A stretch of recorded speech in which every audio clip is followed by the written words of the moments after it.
Amex, Time Incorporation, and other Fortune 500 companies. After relocating from US to India in 2007, he is managing a foundation dedicated to the education needs of children and teens called swadhyaya He is currently residing in Hyderabad at Ramantapur and with his wife and has two children who are currently studying abroad. प्रस्तुत में अभी रामंतपुर में संपर्क प्रमुख का दायित्व है. Amrit Vachan. Maharshi Aurobindo said, Hinduism, which is the most skeptical and the most believing of all, the most skeptical because it has questioned and experimented the most believing because it has the deepest experience and the most varied and positive spiritual knowledge. That wider Hinduism, which is not a dogma or combination of dogmas but a law of life, which is not a social framework but the spirit of a past and future social evolution, which rejects nothing but insists on testing and experiencing everything. And when tested and experienced, turning into the soul's uses, in this Hinduism, we find the basis of future world religion.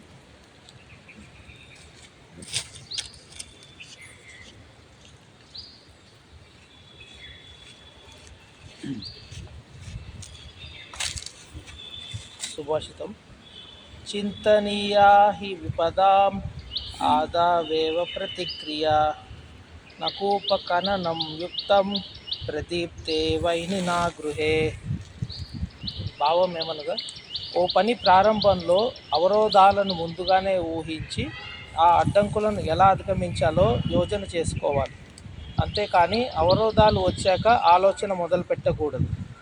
ఇల్లు తగలబడుతుంటే నీళ్ల కోసం నుయ్యి తవ్వించడం తెలివైన పని కాదు కదా.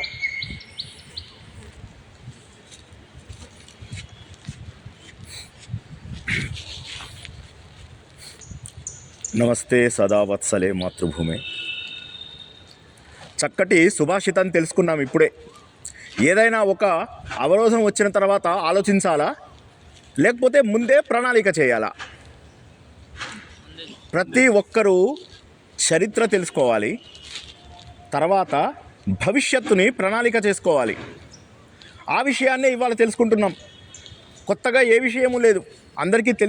మీ అందరికీ తెలిసిన మన శివాజీ గురించి సరిగ్గా ఇదే రోజు 476 సంవత్సరాల కింద, 456 సంవత్సరాల కింద సుమారుగా ఇదే త్రయోదశి, జ్యేష్ఠమాసే శుక్లపక్షే త్రయోదశ్యాం ఆయన పట్టాభిషేకం జరిగింది. దానిని మన హిందూ సామ్రాజ్య దినోత్సవంగా మనం అందరం కూడా జరుపుకుంటాం. కారణం ఏంటి? రెండు రకాల జనాలు ఉంటారు. మామూలుగా చూసినట్టయితే మనుషులు, పశువులు. బేసికల్గా చూసినట్టయితే మనుషుల్ని కూడా జంతువుల కేటగిరీలోకే తీసుకొస్తారు. జంతువులకి ఏంటంటే ఫేట్ అని ఉంటుంది, తెలుగు లోపల ప్రారంధం అంటారు. మనుషులకి ఫేట్ అండ్ ఫ్రీ విల్ అని రెండు ఉంటాయి. ఈ ఫేట్ అనేది ఎవరు మార్చడు, దేవుడు కూడా మార్చాడు. ఫేట్ ఎలా ఉందో అలా జరిగి తీరుతుంది. బట్ ఫ్రీ విల్ అనేది something that you can do. ఈ ఫేట్ అట్లాగే ఉంటుంది, ఫ్రీ విల్ మాత్రము తప్పకుండా మనము మార్చుకునేటటువంటి అవకాశం ఉంది. అయితే మనిషి జన్మ ఎత్తిన ప్రతి ఒక్కడికి వన్ అడ్వాంటేజ్. ఆ అడ్వాంటేజ్ ఏంటంటే you can achieve anything. Because ఒకసారి once you start doing something, కొద్ది దూరం వెళ్తే చాలు సంకల్పంతో. ఫేట్ ఎలాగూ మారదు, ప్రారంధం గీత ఎలాగూ మారదు. కానీ సంకల్పంతో కొద్ది దూరం ముందుకు గనక మనం వెళ్ళగలిగితే ఆ తర్వాత భగవంతుడే ఆ విషయాన్ని మనకు పరిష్కారం దాకా తీసుకెళ్తాడు. ఉదాహరణ ఏంటంటే, ఇప్పుడు ఇంతమంది సైంటిస్టులు ఇన్ని విషయాలు కనుక్కుంటున్నారు కదా, ఇవన్నీ వాళ్ళు కనుక్కుంటున్నవి కాదు. కొన్ని పనులు ఇవి మనుషులు చేస్తున్నారా అనిపిస్తుంది కదా, అవి నిజంగా చెప్తే మనుషులు చేస్తున్నవి కాదు, భగవంతుడే చేస్తున్నాడు. భగవంతుడు అంటే ఈ యూనివర్సల్ ఎనర్జీ, ఒక మతానికి కులానికి అతీతంగా ఉన్నటువంటి ఆ భగవంతుడు ఒక్కడే. ఆ భగవంతుడు ఇదే మాటను మన శివాజీ ఔరంగజేబ్కి చివరి రోజుల్లో చెప్తూ ఉంటాడు అన్నమాట. నువ్వు పెట్టినటువంటి జిజియా పన్ను ఏదైతే ట్యాక్స్ ఉందో అది చాలా తప్పు. దేవుడు అందరికీ ఒక్కడే, అతను హిందువా ముస్లిమా అని చెప్పి చూడడు. నువ్వు చేస్తున్నటువంటి డిస్క్రిమినేషన్ ఏదైతే ఉన్నదో అది చాలా తప్పు అని చెప్పి చెప్పాడనమాట. శివాజీని మనం చూడాలంటే ఆయన కారణ జన్ముడు, మనమంతా ప్రారంధ జన్మలం అంటే పశువులలాగా మన జీవితాన్ని కొనసాగిస్తూ ఉంటాం, వచ్చింది తీసుకుంటూ ఉంటాం, కుటుంబాన్ని మాత్రం మనం పోషించుకుంటూ వెళ్ళిపోతూ ఉంటాం. కానీ కొంతమంది మాత్రము ప్రణాళికతోని ముందుకెళ్తారు. ఆ ప్రణాళికతోని ముందుకెళ్ళే వాళ్ళ లోపల శివాజీ ఒకరు. ఆయన ఏమేం చేశారో చూద్దాం. ఒక యాంగిల్ స్పిరిచువల్ యాంగిల్, ఒక యాంగిల్ చూసినట్లయితే కంట్రీ, దేశం కోసం, ధర్మం కోసం ఆయన పాటుపడ్డాడు. ఈ రెండు ఉండడం అనేది రేర్ కాంబినేషన్. ఈ రెండింటితో పాటు ఆయన దగ్గర మేనేజ్మెంట్ స్కిల్స్ అనేది చాలా ఎక్కువ. ఇది కాక సహజంగా కూడా రైటియస్ పర్సన్, అంటే చక్కటి దారిలో వెళ్ళేటటువంటి వ్యక్తి. ఆయన ఎప్పుడు కూడా వేరే మతం వాళ్ళని ఆయన బాధ పెట్టలేదు. ఆయన గురించి కాపీ ఖాన్ అని ఒక ఆయన చెప్తూ ఉండారు అనమాట. ఆయన ఎప్పుడు ఈయన గురించి క్రిటిసైజ్ చేయడమే, శివాజీ గురించి. ఆయన తను రాసుకున్నటువంటి నోట్స్ లోపల రాశారు, వద్దనుకున్నా కూడా శివాజీకి పాపులారిటీ పెరుగుతోంది, శివాజీ రోజు రోజుకి ఉత్తేజితుడు అవుతున్నాడు, మనం ఏమీ చేయలేకపోతున్నాం. దానికి కారణం ఏంటంటే అతడు ఏమన్నా మధ్య లోపల మసీదులు కానీ అవి కానీ వస్తే వాటిని కూలగొట్టట్లేదు, జాగ్రత్తగా కాపాడుతున్నాడు. ఏమన్నా పుస్తకాలు కనిపిస్తే మన మత గ్రంథాలు, వాటిని ఆయన ఏం చేయడం లేదు, చాలా జాగ్రత్తగా కాపాడుతున్నాడు. ఆడవాళ్ళు కనిపిస్తే మర్యాదగా ఉంటున్నాడు. వారి సైన్యం అంతా కూడా అలాగే ఉంది. ఇదేంటో ఆశ్చర్యం, ఆయన ఒక్కడో అలా ఉంటే సరే, సైన్యం అంతా అలా ఎలా ఉన్నారు? సో ఆయన తన గ్రంథం లోపల రాసుకున్నాడు అనమాట. అంతెందుకు, ఔరంగజేబు ఎవరైతే దుర్మార్గుడు, క్రూరుడు, శత్రువు అయినటువంటి ఔరంగజేబు అంటాడనమాట, 19 ఏళ్ల పాటు నేను దండయాత్రలు జరిపి శివాజీ మీద చివరికి నేనే విసిగిపోయాను, అతన్ని నేనేం చేయలేకపోయాను. లాస్ట్ 10 years అసలు ఔరంగజేబు ఈయన జోలికి రాడు, ఇంకా వదిలేస్తాడు. అంత వీరాధి వీరుడు, అంత తెలివైనటువంటి వాడు. అయితే ఈయన ఏం చేశాడు, కొద్దిగా బ్యాక్గ్రౌండ్ చెప్తాను బ్రీఫ్గా, ఎక్కువ కన్ఫ్యూజ్ చేయకుండా చెప్పడానికి ప్రయత్నం చేస్తాం. 700 లోపల మనకు 700 AD వరకు కూడా చాలామంది మన భారతదేశంలోకి వద్దామని ప్రయత్నం చేశారు, ఎవరు రాలేకపోయారు. అప్పటికి మనది కంప్లీట్లీ ప్రాస్పరస్, చాలా సారవంతమైనటువంటి భూములు, ఎక్కడ చూసినా కూడా ధనమే ధనము, చక్కటి మర్యాద, సంస్కారము, ఇవన్నీ కూడా ఉన్నటువంటి దేశం మనది. ఆ సమయం లోపల సింధ్, ఇక్కడ దాహిర్ సేన్ అని ఆయన పాపం పరిపాలిస్తూ ఉండేవాడు. ఆయన మీద మహమ్మద్ బిన్ కాసిం 3 సార్లు దండయాత్ర చేశాడు. మొదటి 2 సార్లు ఈయన వదిలేశాడు. 3వసారి ఆయన ఇక్కడికి రావడం కోసం అని చెప్పేసి సింధు నది దాటడం ఎంతో కష్టము, అయినా కూడా దాటి ఆయన మొదటిసారి ఈయనను ఓడించగలిగాడు. ఓడించిన తర్వాత అప్పటి వరకు ఒక చిన్న విషయం ఏంటంటే, మన రాజుల మధ్య గొడవలు అవుతుండేవి, మనం కొట్టుకుంటుండే వాళ్ళం. కొట్టుకున్నప్పుడు ఏమయ్యేది, నువ్వు గెలిచావు అంటే సరే నువ్వు గొప్పవాడివి అని ఒప్పుకుంటే వాడి రాజ్యం వాడికి ఇచ్చేవాళ్ళు, నాకు ఇంత శిస్తు కట్టు, ట్యాక్స్ కట్టు అని చెప్పేసి వదిలేసేవాళ్ళు. తర్వాత నువ్వు రాజువి అని చెప్పి గౌరవించి వాళ్ళని పక్కకు పంపించేవాళ్ళు. కానీ వీళ్ళు అలా కాదు, ఈయన ఓడిపోగానే ఈయన తలకాయ నరికేసి ఈయన భార్యని వాడు తీసేసుకుంటాడు సెక్స్ స్లేవ్గా. ఈయనకి 2 పిల్లలు ఉంటారు పాపం, ఆ 2 పిల్లల్ని వాడు తన పరీక్షకి పంపించేసుకుంటాడు గిఫ్ట్స్గా. ఈ విధంగా క్రూరాతి క్రూరంగా, అప్పటి వరకు కూడా క్రూరులు అంటే ఎవరు కూడా తెలియదు మనకు, ఎందుకంటే హిందూ ధర్మం లోపల అటువంటి క్రూరత్వం లేదు. వాళ్ళు వచ్చి రావడంతో వీళ్ళందరినీ తలలు నరికేయడమే కాకుండా దొరికిన వాళ్ళని దొరికినట్టుగా చంపడం. అంటే అమాయకుల జోలికి అంతకుముందు యుద్ధాలలో ఎవరు వెళ్ళేవాళ్ళు కాదు, కానీ వీళ్ళు వచ్చి అమాయకుల జోలికి కూడా వెళ్ళేవాళ్ళు. అమాయకుల జోలికి వెళ్ళి వాళ్ళందరినీ మతం మారమని చెప్పేసి ప్రయత్నం చేయించి, మతం మారకపోతే బలవంతంగా వాడిని మతం మార్పించి, మతం మారిన తర్వాత వాళ్ళ కోసం ఒక స్పెషల్ మసీదు కట్టి, ఆ మసీదు లోపల మీరు ఇందులో చెయ్యండి లేకపోతే మేము చూసుకుంటూ ఉంటామని. దాంతో ఏమైందంటే వాళ్ళ లోపల కక్ష ఇంకా పెరిగిపోయింది. అందుకే కన్వర్టెడ్ క్రిస్టియన్స్, కన్వర్టెడ్ ముస్లిమ్స్ లోపల మామూలు వాళ్ళకంటే కూడా ఎక్కువ కోపం, ఎక్కువ పగ, ఎక్కువ ఇది ఉంటుందన్నమాట. సో మతంలో ఉన్నటువంటి ఈ క్రూరత్వం వల్ల వాళ్ళు మన దేశం మీద అటాక్ చేయడం మొదలెట్టారు. ఇదైపోయిందా, తర్వాత గజనీ మహమ్మద్ పంజాబ్ దగ్గర ఓడిపోయే పరిస్థితి, 17 సార్లు దండయాత్ర చేశాడు. ఆ సమయం లోపల కూడా ఎవరైనా ఎదిరించలేకపోయారు, వదిలేశారు. ప్రతిసారి దోచుకొని వెళ్ళిపోయాడు. గోరీ మహమ్మద్ వచ్చాడు పృథ్వీరాజ్ చౌహాన్ని 3 సార్లు ఓడిపోయాడు. 3వసారి చివరికి ఆయనని ఓడించేసి ఆయన భార్యని మళ్ళీ సెక్స్ స్లేవ్గా చేసుకొని అది గర్వంగా తన పుస్తకాల్లో రాసుకున్నాడు. తర్వాత చూసినట్టయితే మనకు అక్బర్ మీద ఓడించే అవకాశం వచ్చింది. చిత్తోడ్గఢ్ లోపల ఏమైంది, అక్కడ కూడా మనకి ఇదే యూనిటీ లేకపోవడము, రాజుల మధ్య సమైక్యత లేకపోవడం, దానివల్ల ఓడిపోయాం. తర్వాత చివరికి మన అప్పటి నుంచి మొదలెడితే 1565 లోపల ఆలియా రామరాయలు, ఎవరైతే మన కృష్ణదేవరాయల అల్లుడు, ఆయన తల్లికోట యుద్ధంలో ఓడిపోయే వరకు కూడా మన రాజులు కళ్ళు తెరవలేదు. ఈ మధ్యలో ఏం జరిగింది, వీళ్ళు 4 వచ్చారు. తర్వాత వెంటనే స్లేవ్ డైనాసిటీ వచ్చిన తర్వాత తుగ్లక్, తర్వాత వీడు ఖిల్జీ, తర్వాత సయ్యద్, తర్వాత లోడి, వీళ్ళందరూ కొన్ని రోజులు పరిపాలించారు, దేశాన్నంతా నాశనం చేశారు. అప్పటి వరకు దోచుకొని వెళ్ళిపోతే వీళ్ళని దోచుకొని రాజ్యం కూడా పరిపాలించడం మొదలెట్టారు. తర్వాత వచ్చినటువంటి మొఘలాయి వంశము పూర్తిగా ఎక్స్పాండ్ అయిపోయింది ఇండియాలో. ఇదొకటి. ఈ మధ్య లోపల బెహమనీ సుల్తాన్ అని మన డక్కన్ సైడ్ బాగా పాపులర్ అయ్యారు.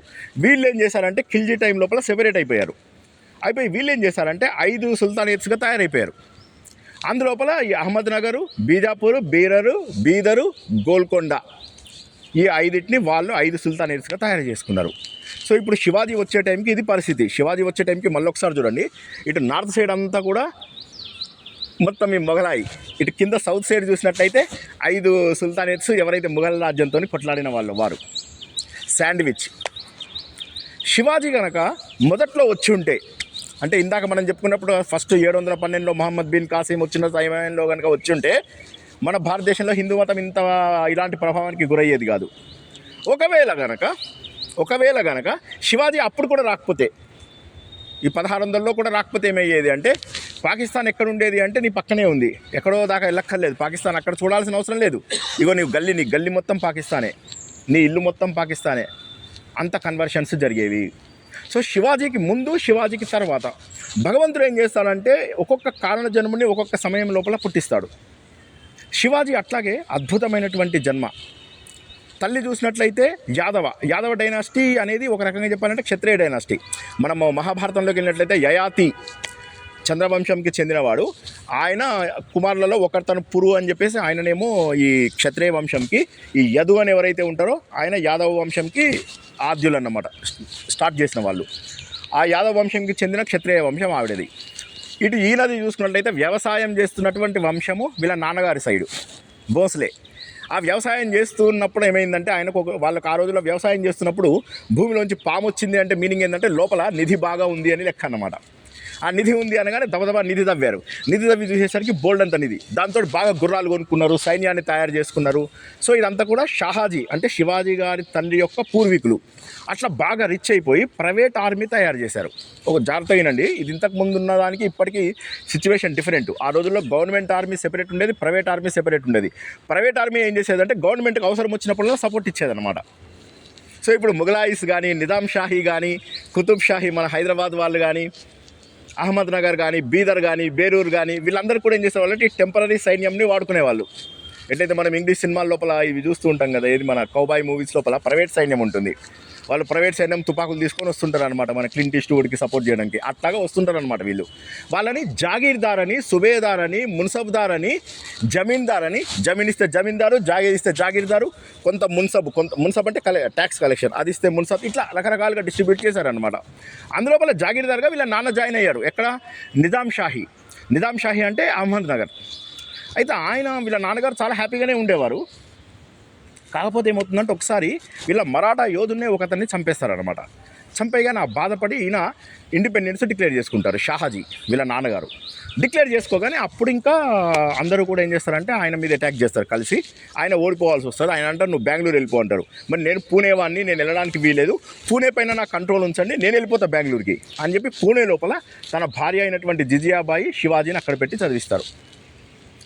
అక్కడ దాదాజీ కొండదేవ్ ఆయన శివాజీని చక్కగా విద్యాబుద్ధులు చెప్పి చదివిస్తూ ఉంటాడు.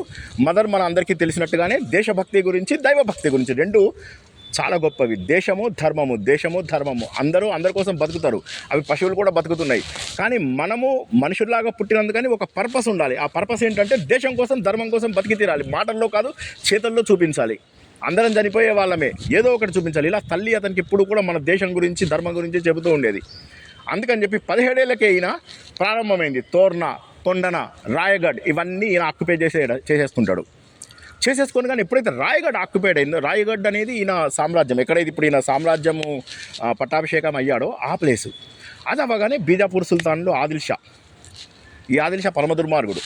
తనను పెంచిన ఎవరు ఈయన ఆలియా రామరాయలని ఇందాక తెలుసుకున్నాం కదా, అతని తలకాయని నరికేసినటువంటి వాడేం చేస్తాడంటే ఇతన్ని ఓడించడానికి అని చెప్పేసి అఫ్జల్ ఖాన్ అని ఒకతన్ని పంపిస్తాడు.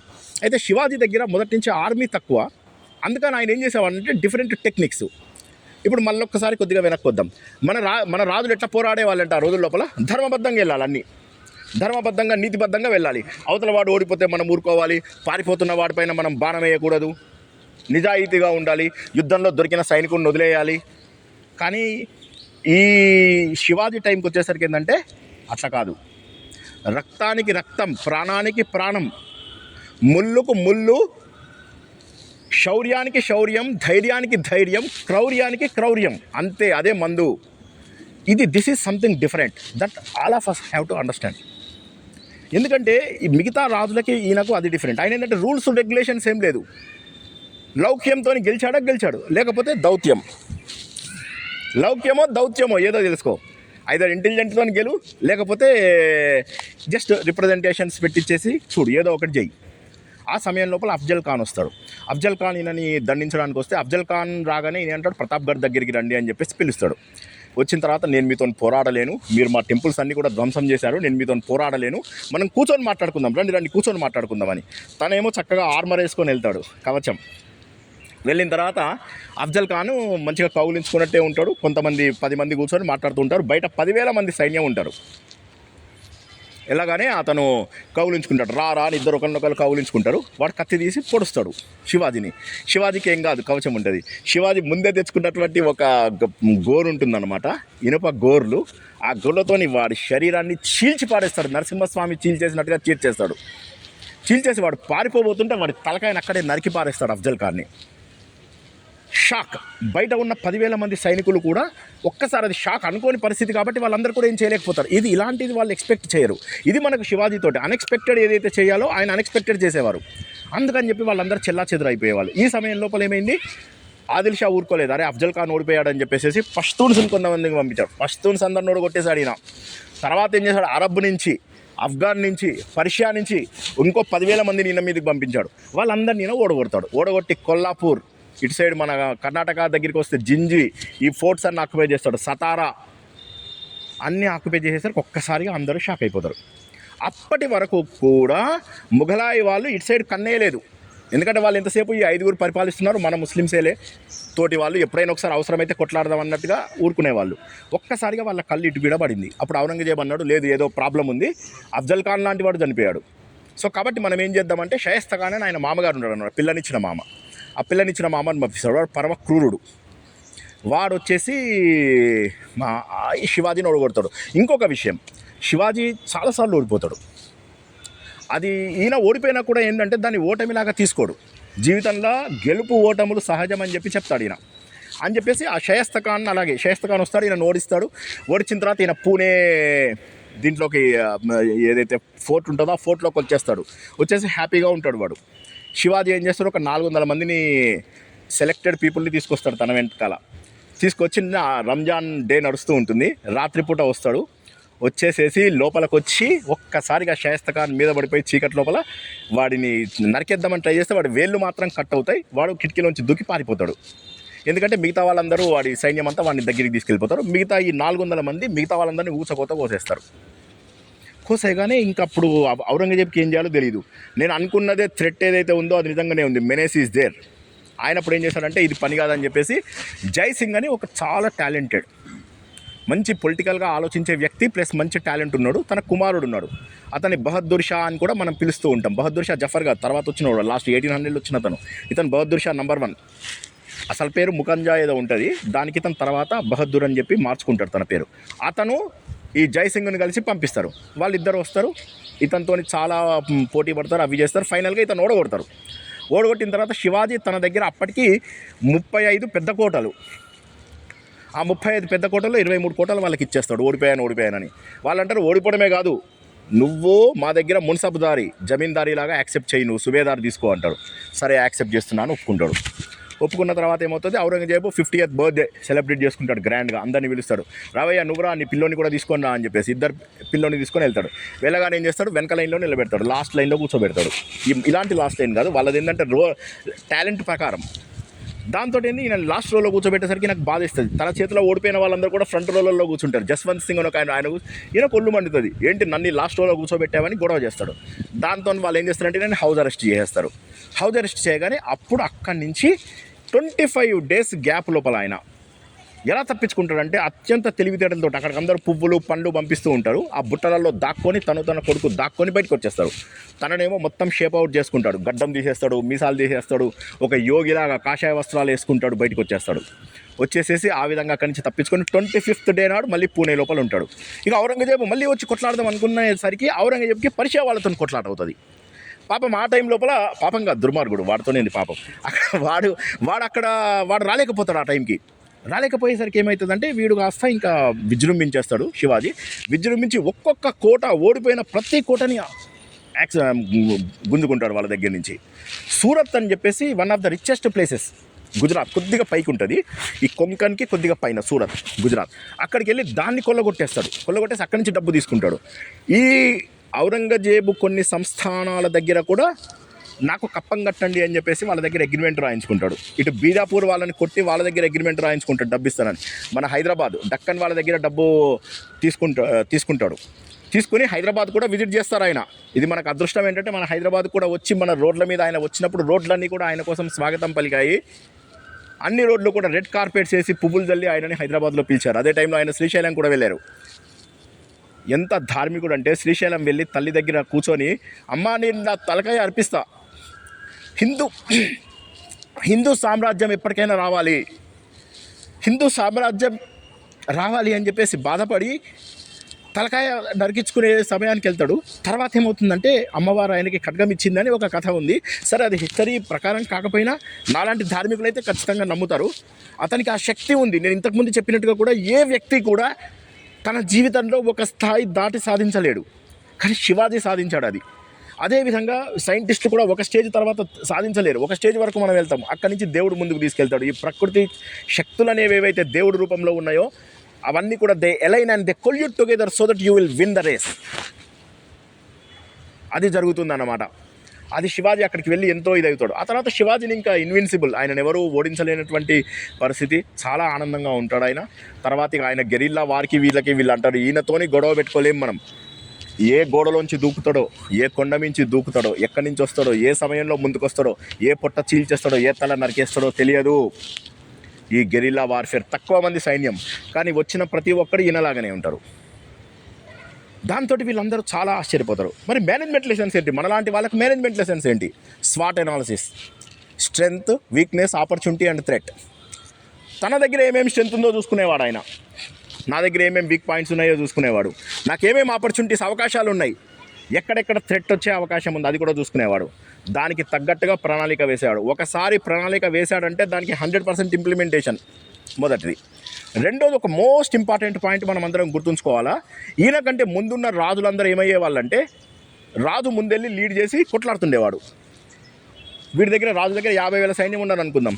ఈ రాజు పడిపోగానే సైన్యం అంతా చెల్లా చెదాని రాజు పడిపోయాడు అని 50,000 మంది పారిపోయేవాళ్ళు, బాబోయ్ అని చెప్పి. 50,000 మంది పోరాడచ్చు, రాజును పక్కకి తీసుకెళ్ళచ్చు కదా. హిందూ ధర్మంలో జరిగింది ఇదే ఘోరం. ఇదే మనకు దాహిర్ సేన్ విషయం లోపల, సింధు లోపల జరిగింది. ఆయన పడిపోగానే ఆయన గుర్రం మించి, ఆయన ఏం లేదు, ఏనుగు మించి గుర్రం మీదకి షిఫ్ట్ అవుతాడు అంతే.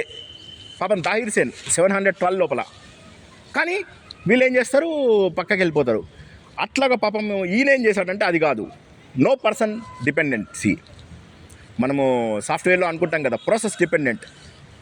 It has to be process dependent, shouldn't depend on any person. So person పైన డిపెండ్ అవ్వకూడదు, పర్సన్ ఇండిపెండెంట్ ఉండాలి అని చెప్పేసి అది తయారు చేశాడు. రెండోది ఏంటంటే ఫెడరల్ సిస్టమ్. ఇప్పుడు ఇవాళ మనకు ఫెడరల్ సిస్టమ్, ఇంతకుముందు ఏంటంటే జాగీర్దార్, జమీందార్, మున్సబిదార్, సువేదార్ ఏవైతే పిచ్చి మాట్లాడుకున్నామో, దీంట్లోపల ఎవడి రాజా వాడే, ఎవడి పన్నులు వాడే, ఎవడి దోపిడీ వాడే, ఎవడి దుర్మార్గాలు వాడే చేసుకునే వాళ్ళందరూ ఈయనకి రిపోర్ట్ చేసినప్పటికీ కూడా ఈయనేమన్నా అంటే నథింగ్ డూయింగ్, అందరూ ఒకే సైడ్ మీరు రిపోర్ట్ చేయాలి అని చెప్పేసి వాళ్ళందరినీ కూడా తన వైపుకి వచ్చేలాగా అందరికీ కూడా centralized collections, centralized distribution of money, అందరికీ శాలరీస్ రైట్ టైంకి పేమెంట్ చేయడము, ఆడవాళ్ళ విషయం లోపల మహిళా పంచాయత్ అని చెప్పి చేయడము, తల్లి సతీ సహగమనం చేస్తున్నప్పుడు తల్లినే కాకుండా సతీ సహగమనం లేకుండా చేశాడు. ఎప్పుడో 1800 లోపల ఎవడో అబాలిష్ చేశాడు సతీ అంటారు, ఈయన అప్పుడే అబాలిష్ చేశాడు. తల్లిని చెప్పాడు, నువ్వు సతీ సహగమనం చేయకూడదమ్మా. ఆడవాళ్ళని మర్యాదగా చూసేవాడు. ఆయనకున్న భార్యలలో కూడా మొదటి భార్య చనిపోతేనే రెండో భార్యను చేసుకుంటాడు. వేరే ఎవరో ఒక అమ్మాయిని తీసుకొని వస్తే, అందమైన అమ్మాయిని, ముస్లిం అమ్మాయిని, ఆయన ఏమంటాడంటే, అమ్మ నువ్వు ఇంత అందంగా ఉన్నావు, ఒకవేళ కనుక నేను నీ కడుపున పుట్టుంటే ఇంకా అందంగా ఉండేవాన్నేమో. అంత గొప్ప అంటే ఏంటంటే ఇదంతా కూడా దైవ లక్షణాలు అని చెప్పేసి మనకు భగవద్గీత లోపల 16వ అధ్యాయంలో చెప్తారు. ఆ దైవ లక్షణాలు లేనిదే ఇవన్నీ సాధ్యం కావు. ఈ విధంగా ఆయన చేసినటువంటి ప్రతి పని, రైతులు ఉన్నారు 8 నెలల పని, 4 నెలల పని లేదు, రైతులను కూడా తీసుకొచ్చేసి రండి మీరు కూడా సైన్యంలో జాయిన్ అవ్వండి, వాళ్ళని కూడా సైన్యం లోపల జాయిన్ చేశాడు. మరి ఈయన చివరి దశ లోపల కుమారుడి వల్ల చాలా బాధపడ్డాడు. శంభాజీ మొదటి లోపల చావా సినిమాలో పాజిటివ్ చూపించారు, కానీ మొదటి లోపల చాలా ఈయన శంభాజీ కొన్నాళ్ళు ఔరంగజేబ్ దగ్గర కూడా పనిచేస్తాడు. తండ్రి తిట్టాడని ఔరంగజేబ్ దగ్గరికి పారిపోతాడు కూడా. ఆ సమయం లోపల అతను నేర్చుకున్న తురక వేషాలన్నీ కూడా తండ్రి దగ్గర చూపిస్తూ ఉంటాడు. తండ్రి బాధపడుతూ ఉంటాడు, ఇవి తప్పు అని చెప్పి చెప్తూ ఉంటాడు. తండ్రితోని ఎప్పుడు కూడా గొడవ జరుగుతూ ఉండేది. ఆ వ్యధ లోపల చాలా బాధపడుతూ ఉంటాడు. అదిగాక సవితల్లి ఎవరైతే ఉంటారో ఆమెకి ఏంటంటే తన కొడుకు రాజారాంని రాజుని చేద్దామని చూస్తూ ఉంటుంది. ఆమె శివాజీ పైన ద్వేషం పెంచుకుంటూ ఉంటుంది. ఏం జరిగిందో తెలియదు. చాలా చిన్న వయసు లోపలనే శివాజీ విషజ్వరానికి గురవుతాడు 3 వారాల పాటు. లక్కీగా ఏమవుతుందంటే 1674 సంవత్సరం అప్పుడు ఏమైందంటే, ఎప్పుడైతే తను అందరినీ జయించేశాడో, ఔరంగజేబు కూడా పట్టుకోకుండా ఈయనని వదిలేశాడో, అప్పుడు ఛత్రపతి ఏకఛత్రాధిపత్యం అంటే ఒక్క దగ్గర అందరూ కూడా నా దగ్గర ఉన్నారు, నా గొడుగు కింద ఉన్నారు, నేను నీడ చూపిస్తే మీరు అందరూ నీడగా ఉన్నారు అనేదాన్ని ఛత్రపతి అంటారు. ఛత్రపతి అంటే ఐఎమ్ ద హెడ్, నేను రారాజుని అని చెప్పి చెప్పడం, చక్రవర్తిలాగా మీరందరూ నా కింద ఉన్నారు అని చెప్పి. మనమంతా bring everything under single umbrella అని చెప్పి మనం ఇంగ్లీష్లో ఏదైతే అనుకుంటామో మన కార్పొరేట్ లాంగ్వేజ్ లోపల, అలా తీసుకొస్తారు అందరినీ. తీసుకొచ్చినప్పుడు ఛత్రపతిగా. అప్పుడు కూడా చాలామంది ఆయనని అంటారు, ఈయన క్షత్రియ కానప్పుడు ఏ విధంగా ఈయనని రాజు చేస్తామని. కానీ దానికి కూడా జవాబిస్తాడు ఆయన. ఆయన ఆ టైం లోపల జవాబు ఇవ్వకుండా క్రూరంగా చెప్పచ్చు, కానీ తన రూట్స్ మొత్తం చెప్తాడు. చెప్పిన తర్వాత ఇటు సైడ్ మా నాన్న వాళ్ళు వ్యవసాయ వంశమైనా కూడా వాళ్ళ లోపల క్షత్రియ రక్తం ఉంది, మా అమ్మది యాదవ వంశమైనా ఒరిజినల్గా చంద్రవంశం అని చెప్పి అందరినీ కన్విన్స్ చేస్తాడు. కన్విన్స్ చేయాల్సిన అవసరం లేదు, ఎవరు పడితే వాళ్ళ రోజుల్లో రాజు కావచ్చు. ఇప్పుడు మనం సింధు చెప్పుకున్నాం కదా, దాహిర్ సేన్ అని, ఆయన బ్రాహ్మణ్ కూడా రాజు, ఎవరైనా రాజులు అవ్వచ్చు, అదేం తప్పు లేదు. అలా రాజయ్యి మహానుభావుల్లాగా నిలబడ్డాడు. ఎథిక్స్, ఇక ఈయనకి సమర్థ రామదాసు అని చెప్పేసి గురువు ఒక ఆయన తర్వాత దొరికాడు. అది చాలా పెద్ద స్టోరీ, అది ఇవాళ మనం చెప్పుకోలేము. ఒక్కటేంటంటే చెప్పగలిగేది, ఆయన సమర్థ రామదాసు వల్ల ఎంత ఆధ్యాత్మికంగా ఎదుగుతాడంటే జీవితంలో ప్రతిదీ. ఒక సమయంలో ఈయన అంటాడు, నాకేమీ లేదు గురువుగారు, నాకేమీ వద్దు అసలు, నేను ఒక విరాగిని, నా రాజ్యాన్ని మీకు ఇచ్చేస్తున్నా అని ఆయన జోలిలో పడేస్తాడు.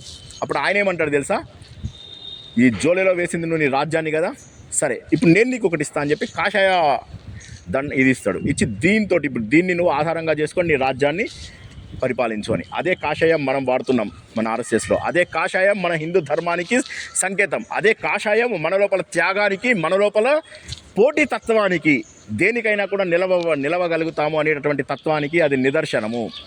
ఆ రోజు నుంచి మొదలైంది కాషాయం అనేటటువంటిది. అద్భుతంగా ఆయన జీవితాన్ని ఇంత అద్భుతంగా ఉంటే ఎంతోమంది ఆయనని గజ దొంగ అని, మన పుస్తకాల్లోనే గజ దొంగ అని, ఏమంటారు పర్వతాలలో ఉన్న ఎలుక అని, బందిపోటు అని, దారి దొంగ అని, ఇట్లాంటి ఎన్నో మాటలు చెప్పారు. మన వాళ్ళే చెప్పారు ఎంతోమంది. తిలక్ వచ్చే వరకు కూడా ఆయన హిస్టరీ సరిగ్గా రాయడానికి ఎవరు రెడీ కాలేదు. తిలక్ భారతదేశ చరిత్ర మొత్తం రాశారనమాట. పాపం ఆయన 1906 నుంచి 1914 వరకు మాండలే జైల్లో ఉన్నాడు. అంతకు ముందు కూడా ఎంతో ప్రయత్నం చేసి మొత్తం ఈ జీవితాన్ని అంతా కూడా ఆయన చాలా అద్భుతంగా చేశారు. ఆయన నుంచి ఇన్ఫ్లుయెన్స్ అయినటువంటి మన డాక్టర్ జీ కూడా తప్పకుండా శివాజీ గారు ఏ రోజైతే రాజ్యం పైన ఛత్రపతిగా ఉన్నారో ఆ రోజే మన హిందూ సామ్రాజ్య దినోత్సవం అని చెప్పేసి చెప్పారనమాట. మరి ఒక మహావీరుడు చనిపోయిన తర్వాత ఏం జరిగింది? ఒక వీరుడి మరణము మరొక వీరుడి జననానికి దారి తీస్తుంది. ఎప్పుడు కూడా ఒక రక్తపు బొట్టు ఎప్పుడూ కూడా, సరైన రక్తపు బొట్టు ఎప్పుడు కూడా వృధా కాదు. అదే జరిగింది. అస్సాం లోపల అస్సాం ఛత్రపతి అంటారు, లాచిత్ అని ఒక ఆయన తయారయ్యాడు. గురు గోవింద్ సింగ్ ఖల్సాపంత్ అది తయారైంది. బుందేల్ఖండ్ లోపల మన హిందూస్ అందరూ కూడా కలిశారు. దుర్గా దాస్ రాథోడ్ ఆయన వీళ్ళందరినీ ముందుకు తీసుకొని వచ్చాడు. చక్ర జయసింహ అని ఒక ఆయన అద్భుతమైనటువంటి పరిపాలన చేసి హిందువులందరినీ సంఘటితం చేశాడు. ఈ విధంగా రకరకాల హిందూ రాజులు వచ్చి తర్వాత ఎంతమంది ప్రయత్నం చేసినా ఇక అంత నుంచి దాటనివ్వలేదు. ఉదాహరణకి శంభాజీ తర్వాత ఆయన కుమారుడు సాహు, తర్వాత వచ్చినటువంటి పేష్వాలు బాలాజీరావు వీళ్ళందరూ కూడా, పేష్వాలందరూ కూడా పోరాడి ఔరంగజేబు కాదు ఏ రాజులు కూడా మళ్ళీ మన దగ్గరికి రాకుండా చేశారు. ఆంగ్లో మరాఠా వార్ జరిగే వరకు కూడా మరాఠాస్కి ఇన్విన్సిబుల్, మధ్యలోపల మంచి రాజులు లేనప్పటికీ కూడా హిందూ ధర్మం నిలబడింది. ఎందుకంటే హిందూ ధర్మంలో యూనిటీ అట్లా ఉంది. జయసింహుడు ఎవరైతే శివాజీని పట్టుకోవడానికి ప్రయత్నం చేశాడో ఔరంగజేబు తరఫున, ఆ జయసింహుకి మన శంభాజీ రాస్తాడనమాట. తండ్రి మరణించిన తర్వాత శంభాజీ చాలా మంచివాడుగా మారిపోతాడు. ఆయన అంటాడనమాట, ఇప్పటికైనా మన హిందువులమందరం కలుద్దాం, హిందువులమందరం కలిసి వాళ్ళని అటాక్ చేద్దాం.